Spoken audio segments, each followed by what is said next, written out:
प्रिय मित्रों, मेरे चैनल धर्म ज्ञान पर आपका हार्दिक स्वागत है। चैनल को सब्सक्राइब करें ताकि ज्ञान और धर्म से जुड़ी आने वाली वीडियोस आप सभी तक पहुंच सके। मनुष्य का स्वभाव मुख्य रूप से या तो आस्तिक होता है या फिर नास्तिक होता है। आस्तिक मनुष्य के स्वभाव में धर्म ग्रंथों का ज्ञान स्पष्ट रूप से झलकता है और ऐसे लोग धर्म ग्रंथों में लिखे ज्ञान को पूरी श्रद्धा के साथ अपने जीवन में अपना लेते हैं। क्योंकि ऐसे मनुष्य के हृदय में धर्म ग्रंथ के पवित्र और सत्य ज्ञान के प्रति कोई भी शंका नहीं होती है। लेकिन दूसरी ओर नास्तिक स्वभाव के मनुष्यों का आचरण इनके विपरीत होता है।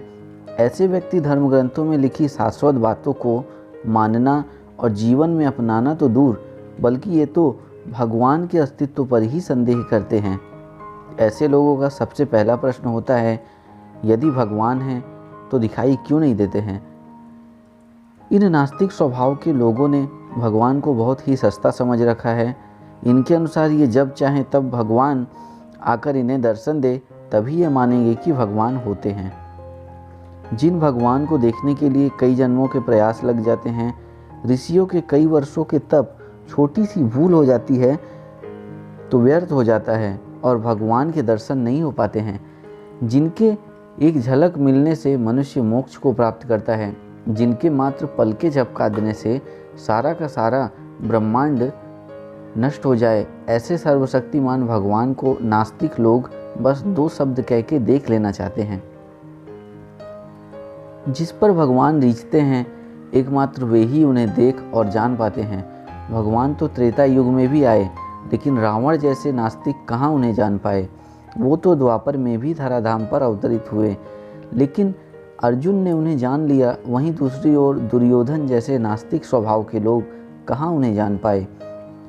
शास्त्रों में ऐसा वर्णन है कि करोड़ों सूर्य यदि एक साथ चमक रहे हो तो भी वे भगवान के तेज की तुलना में कुछ भी नहीं है। भगवान के पास ऐश्वर्य, बल, यश, सुंदरता, ज्ञान व वैराग्य की संपूर्ण व अचिंत्य शक्तियाँ हैं, यानी कि हम उनकी शक्तियों के बारे में कल्पना तक नहीं कर सकते हैं। लेकिन वे ही भगवान जब धरती पर साधारण रूप में भक्तों की रक्षा और लीला करने के लिए अवतरित होते हैं, तो केवल वही उन्हें जान पाते हैं जिसे वे स्वयं जन्माना चाहते हों। हमारी आंखें उस प्रकार नहीं बनी हैं जिससे कि हम भगवान को उनके मूल तेजवान रूप में देख सके। हमारी आंखों में कोई यदि फूंक मारे या तेज हवा बहे तो हमारी आंखें बंद हो जाती हैं। कोई छोटा सा कीट आंखों में घुस जाता है तो आंखों को मलते मलते बुरा हाल हो जाता है, यहाँ तक कि आंखें सूज जाती हैं। इतनी सामान्य घटना को हमारी आंखें सह नहीं पाती हैं और नास्तिकों को भगवान इन आंखों से देखने की पड़ी है। प्रत्येक मनुष्य जन्मजात अंधा ही होता है, क्योंकि सूर्य के बिना हम देख नहीं सकते।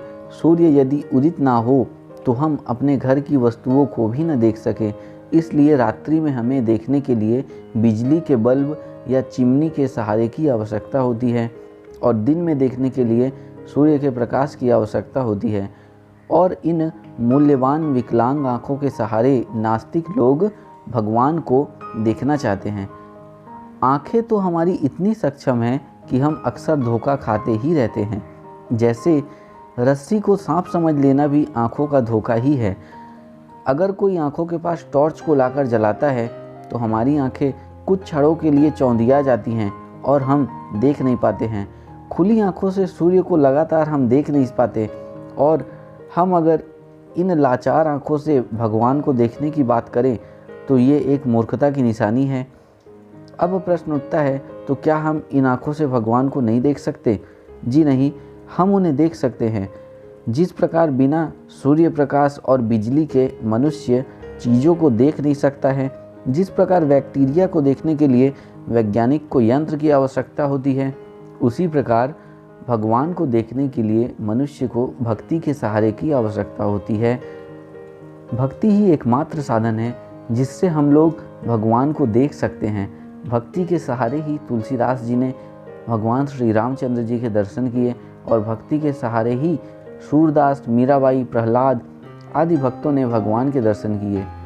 अर्जुन धरती पर भगवान कृष्ण का सखा और भक्त होने के साथ साथ पृथ्वी पर उनके संबंधी के रूप में था। लेकिन जब भगवान ने अर्जुन को अपने विराट रूप के दर्शन कराने चाहे तो पहले उन्होंने अर्जुन को दिव्य दृष्टि प्रदान किए, तब जाकर कहीं अर्जुन विराट स्वरूप को देखने के योग्य हो सका।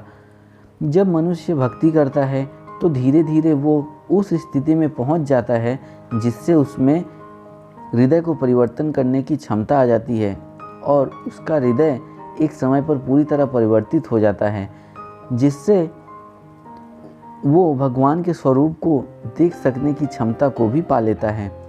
भक्ति के द्वारा ही गोस्वामी तुलसीदास जी को दिव्य नेत्र मिल सके, जिससे वे भगवान श्री रामचंद्र जी के दिव्य रूप को देख सके। भक्ति द्वारा ही मीराबाई के नेत्र भगवान श्री कृष्ण को देखने में समर्थ हो पाए थे। धन्यवाद, फिर मिलते हैं।